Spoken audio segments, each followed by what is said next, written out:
Hey all, welcome to the Pro Wrestling Analyst channel. Pro wrestling ലോകത്തെ പുതിയ വിശേഷങ്ങളുമായി വീഡിയോയിലേക്ക് സ്വാഗതം. ഈ വീക്കിലെ ഡബ്ല്യു പ്രോഗ്രാമിംഗ് എങ്ങനെ ഉണ്ടായിരുന്നു? എലിമിനേഷൻ ചേമ്പർ കഴിഞ്ഞുള്ള റോ, സ്മാക്ക് ഡൗൺ, പിന്നെ നെക്സ്റ്റ് ജെന്റെ കൂടെ ഈ വീക്ക് ഓവറോൾ ഒരു നല്ല വീക്ക് തന്നെയായിരുന്നു.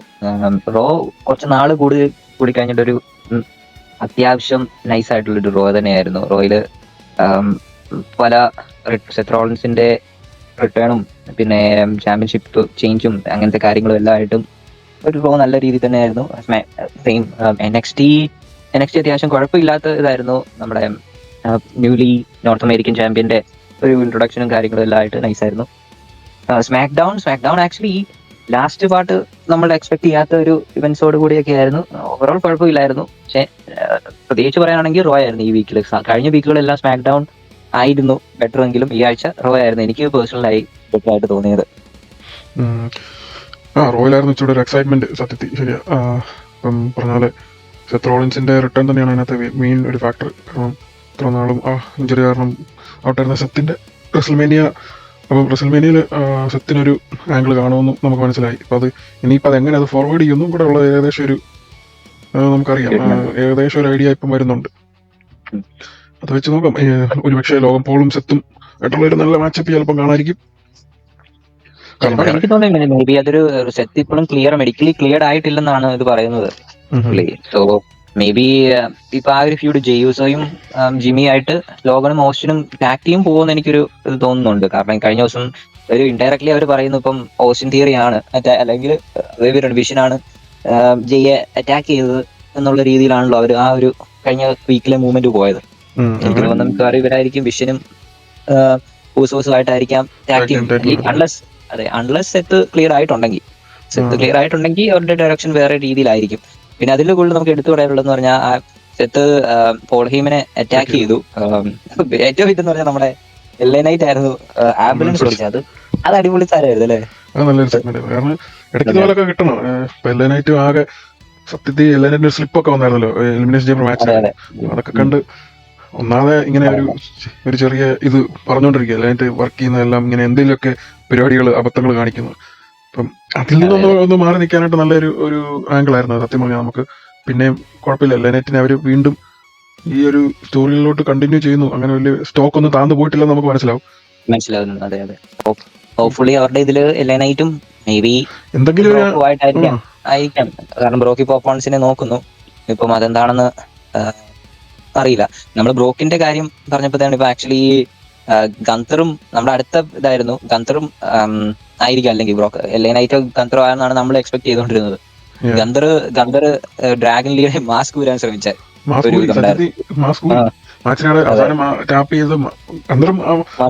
നല്ലൊരു ബാക്ക് ആൻഡ് ഫോർത്ത് മാച്ച് ആയിരുന്നു. അതിന് അത് അവസാനം ഗന്തർ ലോക്കിട്ട് സ്ലീപ്പർ അടിച്ച് നേരെ മാസ്ക് വലിച്ചു ഊരി. അപ്പോഴത്തേന് ഡ്രാഗൺലി ടാപ്പ് ചെയ്ത് എന്നെ മാച്ച് എൻഡ് ചെയ്യായിരുന്നു. ഇതിപ്പം ഫോർ ദ ടൈമിങ് ഗന്തർ ഡ്രാഗൺലി ഒരു മാച്ച് ഒരു ഫ്യൂഡ് റെസ്ൽമേനിയ വരെ കൊണ്ടുപോകാനായിട്ട് പോകത്തില്ല. അതിന് പകരം ഗന്തറിന് അടുത്ത ഒരു സ്റ്റോറിലോട്ട് തന്നെ വരണം. ഗന്തർ വന്നേ പറ്റൂ. അത് പെട്ടെന്ന് കത്തി തന്നെ ചെല്ലണം. കാരണം ഇപ്പം 6 വീക്സ് ഉള്ളൂ. ഇപ്പം 6 വീക്കിനുള്ളിൽ അങ്ങനെ ഒരു ഡെവലപ്മെന്റ് വേണം. എന്നാലേ ഗന്തറിന് ആ ഒരു പൊസിഷനിൽ എത്താൻ പറ്റുള്ളൂ. ആക്ച്വലി അങ്ങനെ ഒരു നല്ല ഹോട്ട് സ്ട്രീക്ക് അവന്റെ കിട്ടുമോ? ഇപ്പൊ റിട്ടയർ ചെയ്ത എന്റെ ആ ഒരു ഹീറ്റ് അവനുള്ളതുകൊണ്ട് അത് കൊണ്ടുപോകണം. അല്ലെ പിന്നെ അത് പോകും. അതെ ആ ഒരു മൊമെന്റം ബ്രേക്ക് ആവും. ശരിയാണ്. പിന്നെ ആക്ച്വലി നമുക്ക് എടുത്തു പറയാനുള്ളതെന്ന് പറഞ്ഞാൽ ചാമ്പ്യൻഷിപ്പ് ഇന്റർ കോണ്ടിനെന്റൽ ചാമ്പ്യൻഷിപ്പിന്റെ ഇത് മാച്ച് അത്യാവശ്യം നൈസ് ആയിരുന്നു. പെന്റയും ഡൊമിനിക് മിസ്റ്റീരിയോ ആയിട്ടുള്ള അതെ അതില് ഈവൻ ദോ ജഡ്ജ്മെന്റ് ഡേ ഉണ്ടായിരുന്നു എങ്കിലും ജഡ്ജ്മെന്റ് ഡേ ഇൻവോൾവ് ചെയ്തിട്ടില്ല. ഇൻവോൾവ് ചെയ്യാൻ പോയി അല്ലേ? അതെ അതൊരു പ്രത്യേകിച്ച് ഫിൻ ബാലറിന്റെ ഒരു ഫേസ് ടേണിന്റെ ഓരോ ബേബി സ്റ്റെപ്പ് ആയിട്ട് നമുക്കത് പ്രതീക്ഷിക്കാം. ജഡ്ജ്മെന്റ് അതാണ് സംഭവിക്കുന്നത്. അപ്പം അതിന്റെ ടീസാണ് ഇപ്പൊ നടക്കുന്നത്. അത് തീരട്ടെ, നല്ല കാര്യം. ഇപ്പം കുറച്ചു നാളായി ഫിൻ ബാലറിന്റെ ആ സ്റ്റോറി തീർക്കാൻ സമയമായി.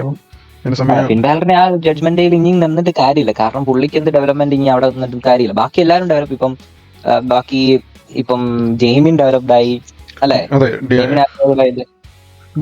എല്ലാവർക്കും ഡെവലപ്മെന്റ് ഉണ്ട്. ക്യാരക്ടർ ഡെവലപ്മെന്റ് എല്ലാ രീതിയിലും. അതെ, ഇനിയിപ്പം ഫിന്നിന് മാത്രമേ ഉള്ളൂ. ഫിന്നിന്റെ ഫേസ് റണ്ണോടെ അവന്റെ സിംഗിൾസ് പുഷ് നമുക്ക് കാണാൻ പറ്റണം. അതാണ് പ്രതീക്ഷിക്കുന്നത്. കുറെ നാളായിട്ട് പറയുന്നു ട്രിപ്പിൾ എച്ചിന് ഭയങ്കര പ്ലാനാണ് ഫിന്നിന്റെ സിംഗിൾസ് പുഷ് എന്ന് പറഞ്ഞ്. അത് ഈ വർഷം നടക്കട്ടെന്ന് പ്രതീക്ഷിക്കുന്നു. അതിന്റെ വേറൊരു ഗുണം എന്ന് പറഞ്ഞു കഴിഞ്ഞാൽ ഈ ടൈറ്റിൽ ചേഞ്ചിന് അവർ സ്റ്റോറി എങ്ങനെ അത് ടൈറ്റിൽ ചേഞ്ചിലോട്ട് എത്തിച്ചു എന്നുള്ളതാണ് അതിനകത്ത് ഏറ്റവും വലിയൊരു കാര്യം. കാരണം ഡാൻ ഹൗസിനെ നമ്മൾ എല്ലാവരും കണ്ടു ഭയങ്കര ഡിസപ്പോയിന്റഡ് ആയിരുന്നു ക്രൗഡ്, ചിക്കാഗോ ക്രൗഡ് ബേസിക്കലി. ഡാൻ ഹൗസിനെ ആരാണെന്ന് അറിയാം, മിക്കവർക്കും അറിയാവുന്നവർക്ക് അറിയാം. ഡാൻ ഹൗസിന് ഒരു നല്ലൊരു എന്റർടൈനറാണ്. അത് വെച്ച് ഡാൻ ഹൗസിന്റെ ബാക്ക് സെഗ്മെന്റ് നല്ല അടിപൊളിയായിരുന്നു, നല്ല ഫണ്ണി സെഗ്മെന്റ് ആയിരുന്നു. ആൾക്കാർ റെസ്പോണ്ട് ഉണ്ടായിരുന്നു റോയില്. അപ്പം അത് വെച്ച് ഡാൻ ഹൗസിന്റെ ഏറ്റവും വലിയൊരു ഗിമിക്കാണ് ഡാൻ ഹൗസിനെ എല്ലാവരെയും കേഴ്സ് ചെയ്യുന്നത്. അപ്പം ഡൊമിനിക് മിസ്റ്റീരിയോ അവനെ കളിയാക്കിയതിന്റെ ഭാഗമായിട്ട് അവൻ കേഴ്സ് ചെയ്തു. ആ കേഴ്സിന്റെ ഭാഗമായിട്ട് ബെൽറ്റ് പോയി, മാച്ച് അവന് തോക്കേണ്ട വന്നു. അത് നല്ലൊരു സ്റ്റോറിയാണ് സത്യത്തിൽ. ഡാൻ ഹൗസിനെ ഇൻട്രൊഡ്യൂസ് ചെയ്യാൻ ഇവൻ ആരാ എന്നുള്ള രീതിയിൽ, ഇവൻ ആരായിരിക്കും എന്നുള്ള രീതിയിൽ ആൾക്കാരിലൊരു ഒരു ചോദ്യം ഉണ്ടാക്കാൻ, ഇന്റർവ്യൂ ഉണ്ടാക്കാനും പറ്റുന്ന ഒരു കാര്യം. അത് എനിക്ക് ഇഷ്ടപ്പെട്ടു. ഞാനത് പ്രതീക്ഷിച്ചില്ല. ഈ ഡാൻ ഹൗസിനെ എങ്ങനെ ഇവന്മാർ ഇത് പ്രോഗ്രാമിങ്ങിലൂടെ വർക്ക്ഔട്ട് ചെയ്യുന്നുള്ള ഒരു ഡൗട്ട് ഉണ്ടായിരുന്നു. കാരണം WWE പ്രോഡക്ട്സ് ഫോളോ ചെയ്യുന്നവർക്ക് ഡാൻ ഹൗസിന്റെ കാര്യങ്ങൾ അത്ര പരിചിതമല്ല. എല്ലാവരും പറഞ്ഞു ഇപ്പോഴത്തെ ഒരു എറയിൽ ഡാൻ ഹൗസിനെ പോലെ ഒരു ക്യാരക്ടർ ഒട്ടും ആവശ്യമില്ലെന്ന് പറയുന്ന ആൾക്കാരുണ്ട്. പക്ഷെ അതിനോടൊന്നും നമുക്ക് യോജിപ്പില്ല. കാരണം എല്ലാ എറയിലും ഇതുപോലെ ഫണ്ണി ആയിട്ടും ഇതുപോലത്തെ ക്യാരക്ടർ എപ്പോഴും ആവശ്യമുണ്ട് WWE. എപ്പോഴും കുറെ മല്ലന്മാര് മാത്രമല്ല, ഇതുപോലത്തെ കാണും. കാരണം ഇതൊരു എന്റർടൈൻമെന്റ് ആണ്, end of the day sports entertainment ആണ്. നമ്മളിപ്പോ ട്രൂത്തിനെ ഇപ്പൊ ഈവൻ ട്രൂത്ത് നല്ല രീതിയിൽ നല്ലൊരു പെർഫോമൻസ് ആണെങ്കിലും ട്രൂത്തിന്റെ ബാക്ക് സ്റ്റേജ് സെഗ്മെന്റ്സ് നമ്മളിപ്പോഴും ഓർത്തിരിക്കുന്നു പല കാര്യങ്ങളിലും. ട്രൂത്തിന്റെ ഒരു റോ വേർഷൻ ആയിട്ട് ഡാൻ ഹൗസിന് അവിടെ നിൽക്കുന്നത് നല്ല തന്നെയാണ്. ആക്ച്വലി അതൊരു നല്ല ഇത് തന്നെയാണ്. പിന്നെ ഇപ്പൊ ട്രൂത്തിന്റെ ഒക്കെ സമയം കഴിഞ്ഞു. അപ്പോഴത്തേന് ഇനി അടുത്തൊരു സെറ്റ് ഓഫ് ആൾക്കാർ വേണം. സാന്റിനോ മൊറാൽ ഒരേ റയിലുണ്ടായിരുന്നു ഒരു സമയത്ത്, സാന്റിനോ, അതിന്റെ കൂടെ ട്രൂത്ത്. ഇനിയിപ്പം ഡാൻ ഹൗസൻ ഫണ്ണിയാണ്, അതിന്റെ കൂടെ തന്നെ ഇച്ചിരൂടെ ഒരു എഡ്ജി അല്ലെ ആ ഒരു തിയേറ്ററിക്കൽ സ്റ്റൈൽ ഓഫ് ഇത് വരുമ്പോഴത്തേന് ആൾക്കാർക്ക് ഇച്ചിരൂടെ ഒന്ന് സെറ്റ് ആയിക്കോളും, പയ്യ റെഡിയാവും. എല്ലാവരും ഒന്ന് എന്നാ പറയുന്നത്, നമുക്ക് ആ ഒരു ക്യാരക്ടർ ഒന്ന് ഫോളോ ചെയ്യാൻ തുടങ്ങിയാൽ മതി. അതിന്റെ കുഴപ്പമുള്ളൂ. ഏറ്റവും വലിയ കുഴപ്പം അന്ന് സംഭവിച്ചെന്ന് പറഞ്ഞു കഴിഞ്ഞാൽ നമ്മൾ എല്ലാവരും ഒത്തിരി വേറെ ആൾക്കാരെ പ്രതീക്ഷിച്ചു. വലിയ ഹ്യൂജ് റിവീലാണ് വരുന്നതെന്നുള്ള രീതിയിൽ പ്രതീക്ഷിച്ചുകൊണ്ട് മാത്രമാണ് എല്ലാവരും ഡിസപ്പോയിന്റഡ് ആയിപ്പോയത്. അതെ. പിന്നെ ട്രൂത്തിന്റെ കാര്യം പറഞ്ഞപ്പോഴത്തേനാണ് നമുക്ക് 6 ടീമുകളുടെ ടാഗ് ടീം ടെർമോയിൽ മാച്ച് ഉണ്ടായിരുന്നു സ്മാക്ക് ഡൗണില്. അതില് ആരായിരുന്നു? മോട്ടോർ സിറ്റി, മെഷീൻ ഗണ്ണ്, പിന്നെ നമ്മുടെ white six, loss Garza, Nathan ഫ്രൈസറും ആക്സിയോവും കൂടെ. പിന്നെ അതിൽ അതാണ് നമുക്ക് ഇപ്പൊ എടുത്തു പറയേണ്ടതെന്ന് പറഞ്ഞാൽ ആ ഒരു ഇതില് ട്രൂത്തും ഡെയ്മിനും ആയിട്ടുള്ള ഒരു ഇതുണ്ടായിരുന്നു. ട്രൂത്തും ഡെയ്മിനെയും ബാക്ക് സ്റ്റേജ് സെഗ്മെന്റ് കഴിഞ്ഞിട്ട് ഇപ്പം ആക്ച്വലി ഡെയ്മിനോട് പറഞ്ഞു നിങ്ങൾക്ക് ടാഗ് ടീമിൽ നിങ്ങൾക്ക് അവസരമുണ്ട് എന്നുള്ള രീതിയിൽ. എനിവേ അതൊരു ഇതായിരുന്നു ആക്ച്വലി ഡെയ്മിന്. അപ്പൊ അവരാണ് വിക്ടറി ആയത്, അവരാണ് ഇപ്പം നമ്പർ 1 കണ്ടൻഡർ ആയത്. അതെ ഒന്നല്ല, കാരണം ഇപ്പം സ്മാക്ക് ഡൗണിന്റെ ടാഗ് ടീം ലൈനപ്പ് ആണെന്ന് പറഞ്ഞാൽ കുറച്ച് നാളായിട്ട് ഒരേ സെയിം ലെവൽ ഓഫ് ആൾക്കാർ തന്നെയല്ലേ പോകുന്നത്. അതിന്റെ കൂടെ ഇച്ചിരി ഒരു അപ്ഗ്രേഡിന് വേണ്ടി ഡാമിനെയും ട്രൂത്തിനെയും ഒരു ടാഗ് ടീം ആക്കി കുറച്ച് എന്നാ പറയുക സ്റ്റോറി ഫർദർ ചെയ്യുന്നത് നല്ലൊരു കാര്യമാണ്. നല്ല വലിയ ബോറിംഗ് ആകത്തില്ല. അല്ല നമ്മൾ എപ്പോഴും നോക്കും ടൈറ്റിൽ പിക്ചറിൽ എപ്പോഴും മെഷീൻ ഗൺസ് കാണും, ലോസ് ഗാർഡ്സ് കാണും, ഇവന്മാർ എല്ലാം പിന്നെ ഇങ്ങനെ ഇറങ്ങിക്കൊണ്ടിരിക്കും. ഇപ്പം ഗാർഗാനോ ചാമ്പ പോയുടെ ഗാർഗാനോടെ ടാഗ് ടീം പോയി. അപ്പം അതിന്റെ കൂടെ പെന്നാളും ഒന്ന് രണ്ട് ടാഗ് ടീം വേണമല്ലോ. അപ്പൊ അതുകൊണ്ട് നല്ലതാണ്. അതെ ശരിയാ, നല്ലതാണ്. നമുക്ക് പക്ഷെ അതിന്റെ കൂടെ നമുക്ക് പറയാനുള്ളതെന്ന് പറഞ്ഞാൽ ആക്ച്വലി MFT ആക്ച്വലി വൈറ്റ് സിക്സിനെ അറ്റാക്ക് ചെയ്തിരുന്നു. അപ്പൊ അവരുടെ ഫ്യൂഡ് ഇതുവരെ തീർന്നിട്ടില്ല. എങ്ങനെയാണ് മീൻസ് അവരാണ് MFT ആണ് ചാമ്പ്യൻസ് എങ്കിലും എന്താണ് നടക്കാൻ പോകുന്നത് നമുക്ക് കണ്ടറിയാം അടുത്ത വരുന്ന വീക്കുകളിലായിട്ട്.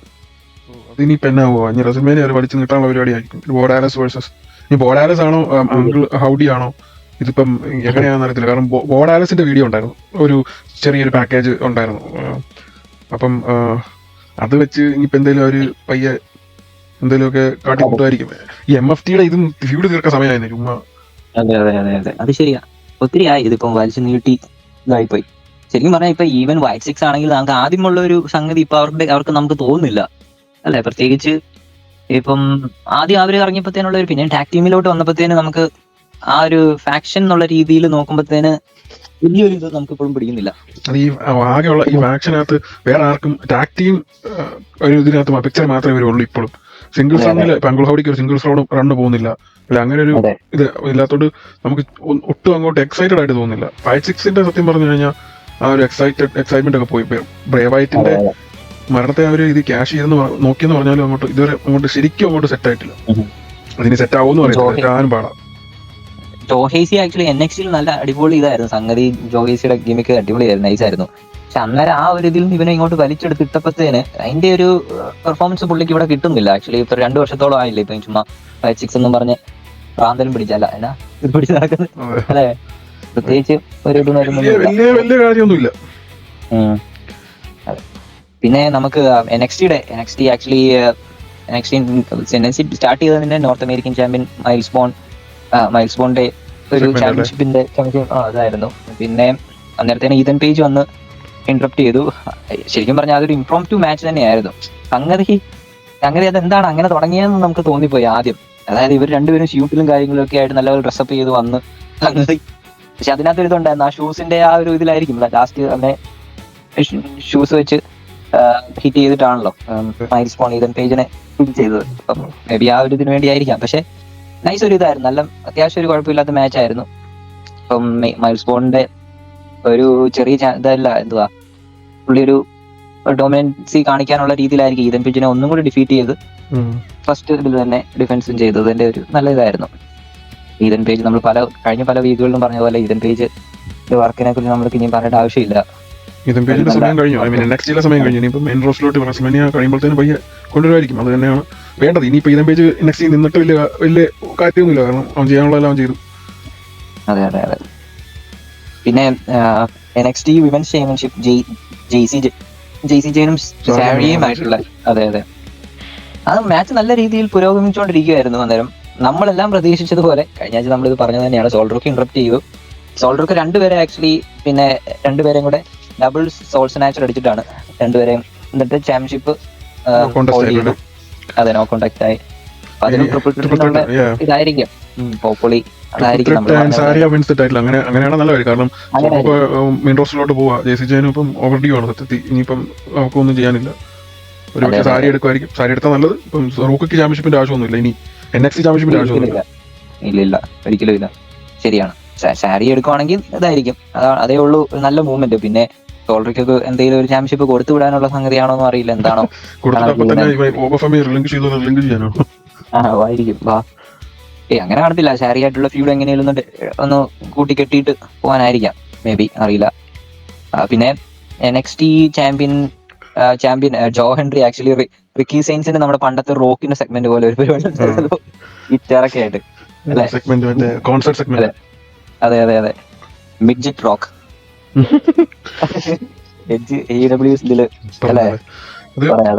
ചില ആംഗിൾ അവൻ കറക്റ്റ് റോക്കാ.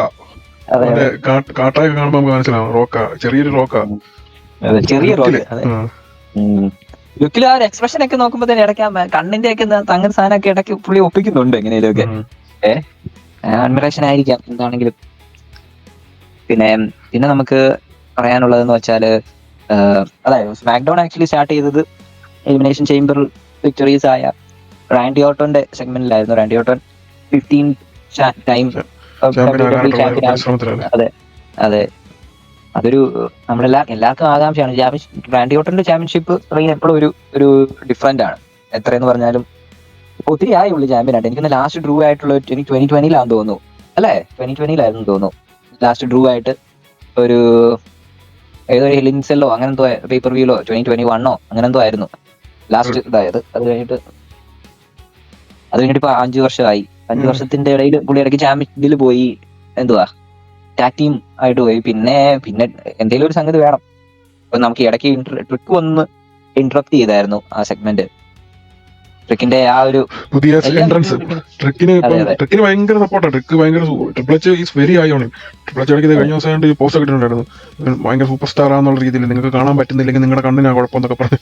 അതുകൊണ്ട് ബാക്ക് സ്റ്റേജിൽ ഭയങ്കര, അല്ലെങ്കിൽ ഹയർ അപ്സിൽ ഭയങ്കര ഒരു സപ്പോർട്ടാണ് ട്രിക്കിന്റെ. ഈ ഒരുമാതിരിയുള്ള ഈ എന്നാ പറയുന്നത്, ഭയങ്കര ഒരു റൈസ് അല്ലേ പെട്ടെന്ന് NXT കയറി വന്നു. അത് NXT നീടെ വന്നതിൽ ഏറ്റവും വലിയ ഒരു റൈസ് കിട്ടിയേക്കുന്ന ട്രിക്കിനാണ്. ഇതുപോലുള്ള സെഗ്മെന്റും എല്ലാം മെയിൻ ആൻഡ് പിക്ചർ ടെക്നിക്കലി അവനെ അങ്ങ് പുഷ് ചെയ്യുന്നുണ്ട്. നല്ല ട്രിക്കിന് പറ്റും. ട്രിക്കിനെ കൊണ്ട് അത് എന്നാ പറയുന്നത് ക്യാരി ചെയ്യാൻ പറ്റുന്നുണ്ട്. അങ്ങനെ ഇങ്ങനെ ഒരു സ്റ്റാർട്ടർ എന്നുള്ള രീതിയിൽ വിറച്ച് നിൽക്കുന്ന ആളല്ല. അതുകൊണ്ട് നല്ല ഇപ്പൊ കണ്ടില്ല, എൻട്രൻസ് പോലും ചെറിയ രീതിയിൽ മാറ്റിയിട്ടുണ്ട്. സൂപ്പർ സ്റ്റാർ ലുക്കിലോട്ട് അവനെ കൊണ്ടുവരാനായിട്ട് എൻട്രൻസ് ഒക്കെ ഒന്ന് ടേക്ക് ചെയ്ത് ബോബി റൂഡിന്റെ പഴയ സെറ്റപ്പ് പോലെ ആ പോഡിയം വെച്ച് അത് നല്ലൊരു പ്രസന്റേഷനാ ട്രിക്കിന് കൊടുത്തേക്കുന്നത്. അതെ അതെ. അത് എലിമിനേഷൻ ചേംബർ സ്റ്റാർട്ട് ചെയ്താന്ന് തോന്നുന്നു. ബാക്ക് സ്റ്റേജിന്റെ ഇത് നമുക്ക് കാണാമായിരുന്നു ഇടയ്ക്ക് ആയിട്ടുള്ളത്. പിന്നെ പിന്നെ നമുക്ക് US ഓപ്പൺ ചാലഞ്ച് ഉണ്ടായിരുന്നു, കാർമെലോ ഹെയ്സും ഡോക്ടർ വാഗ്നർ ജൂനിയറും ആയിട്ടുള്ള ഒരു തമ്മിലുള്ളതല്ലേ? മാച്ച്. അതില് കാർമെലോ വിക്ടറീസ് ആയി.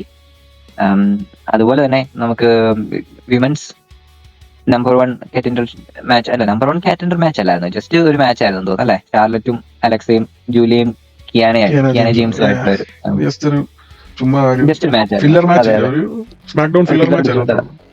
അതെ അതെ, ശരിക്കും അതില് ഷാർലറ്റും അലക്സയും വിക്ടറീസ് ആയി ആക്ച്വലി. പിന്നെ നമുക്ക് പ്രത്യേകിച്ച് പറയാനുണ്ടെന്ന് പറഞ്ഞാൽ ലാസ്റ്റ് മാച്ച് ആയിരുന്നു, സ്മാക്ക് ഡൗണിലെ ലാസ്റ്റ് മാച്ച്. അതൊരു എല്ലാവർക്കും അറിയായിരുന്നു സംഗതി എന്താണെങ്കിലും ജയിക്കപ്പ് വരും, ഇന്ററപ്റ്റ് ആവും, സംഗതി ഇങ്ങനെ പോകും എന്നുള്ള ഇത് അറിയായിരുന്നു. ബട്ട് അതൊരു അപ്രതീക്ഷിതമായ വിക്ടറി ആയിരുന്നു. കോടി